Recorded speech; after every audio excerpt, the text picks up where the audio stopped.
വാർത്തകൾ തുടരുന്നു. കാലടി ബ്ലോക്കിൽ കുട്ടികൾ പെടുമോ?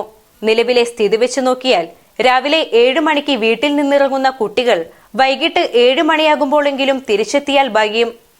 കാലടിയിൽ അതിരൂക്ഷമായ ഗതാഗതക്കുരുക്ക് തുടരുന്നു എന്ന വാർത്തയ്ക്ക് പോലും പ്രാധാന്യമില്ലാതായി.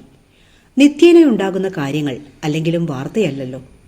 2 ദിവസം കഴിഞ്ഞാൽ വേനലവധി കഴിഞ്ഞ് സ്കൂളുകൾ പുതിയ അധ്യയന വർഷത്തിലേക്ക് കടക്കുകയാണ്.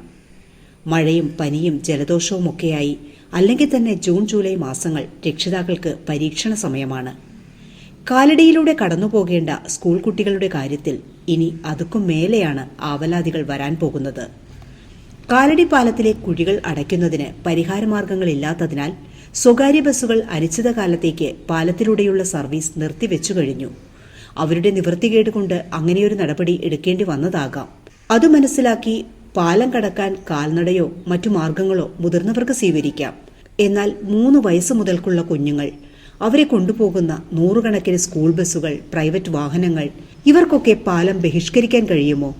ഇനി പാലത്തിലൂടെ കടക്കേണ്ട എന്ന് വെച്ചാലും ഗതാഗതക്കുരുക്കിൽ പെടാതിരിക്കുമോ? അതിരാവിലെ വീടുകളിൽ നിന്നും സ്കൂളിലേക്ക് പുറപ്പെടുന്ന കുട്ടികൾ ഇപ്പോഴത്തെ അവസ്ഥയിൽ കാലടിയിലൂടെ കടന്നുപോയാൽ നേരമിരുട്ടി വൈകിട്ട് 7 മണിയെങ്കിലും ആകും വീടെത്തുമ്പോൾ. കാലവർഷം ആരംഭിച്ചിട്ടേയുള്ളൂ. എത്ര ദിവസം മഴ തുടരുമെന്നോ ഒന്നും പറയാനാവില്ല. മഴയോടൊപ്പം കനത്ത കാറ്റും വീശുന്നത് അപകട സാധ്യത വർദ്ധിപ്പിക്കുകയാണ്. കാലവർഷം വരുമെന്നും പാലത്തിലും റോഡിലുമൊക്കെയുള്ള കുഴികൾ വലുതാകാൻ സാധ്യതയുണ്ടെന്നും എല്ലാം നേരത്തെ അറിയാമെങ്കിലും മഴ തുടങ്ങി 1-2 അപകടങ്ങൾ ഉണ്ടായാലല്ലാതെ മാറി മാറി വരുന്ന ഒരു അധികൃതരും ഗൗരവമായി ഈ വിഷയം കൈകാര്യം ചെയ്യുന്നില്ല എന്നതാണ് യാഥാർത്ഥ്യം.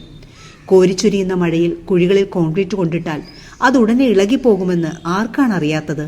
എന്നിട്ടും ഇത്തരം പ്രഹസനങ്ങൾ ആവർത്തിക്കുകയാണ്. കഴിഞ്ഞ ദിവസം കാലടി പാലത്തിൽ പൊതുമരാമത്ത് അറ്റകുറ്റപ്പണികൾ നടത്തിയ ഭാഗത്ത് വീണ്ടും കുഴികളായി. ഇന്നലെ അല്പമൊന്ന് കുറഞ്ഞെങ്കിലും വീണ്ടും കാലടി രൂക്ഷമായ ഗതാഗത കുരുക്കിലായി. കഴിഞ്ഞ വർഷം ഒരു ദിവസം പാലം അടച്ചിട്ട് ടാറിംഗ് പ്രവർത്തികൾ നടത്തിയിരുന്നു. അതുപോലും ആഴ്ചകൾക്കുള്ളിൽ തകർന്നു. പിന്നെയാണോ ഈ വെള്ളത്തിൽ നടത്തുന്ന കുഴിയടയ്ക്കൽ? കുഴികൾ അടയ്ക്കാൻ മഴ വരുന്നതിന് മുൻപേ ശ്രമിക്കാതിരുന്നത് കൊണ്ട് തന്നെയാണ് ഗതാഗതക്കുരുക്കിൽപ്പെട്ട് വാഹനങ്ങൾ കാലടിപ്പാലത്തിൽ മണിക്കൂറുകൾ കിടക്കേണ്ടി വരുന്നത്.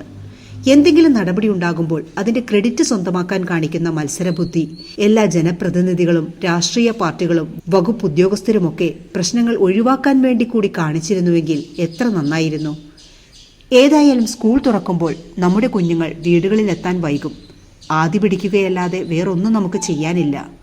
മഴയൊന്നു മാറി നിൽക്കുന്ന ദിവസങ്ങളിൽ എല്ലാ വകുപ്പുകളും ജനപ്രതിനിധികളും ഒറ്റക്കെട്ടായി ഒന്ന് നിലകൊള്ളണം. കാലടിയിലൂടെ കടന്നുപോകുന്ന യാത്രക്കാർക്കും കാലടിക്കാർക്കും വേണ്ടി. അതിനെല്ലാം ഉപരി സ്കൂൾ വാഹനങ്ങളിലും അല്ലാതെയും യാത്ര ചെയ്യുന്ന നമ്മുടെ കുഞ്ഞുങ്ങൾക്കു വേണ്ടി അത്രയെങ്കിലും ചെയ്യണം.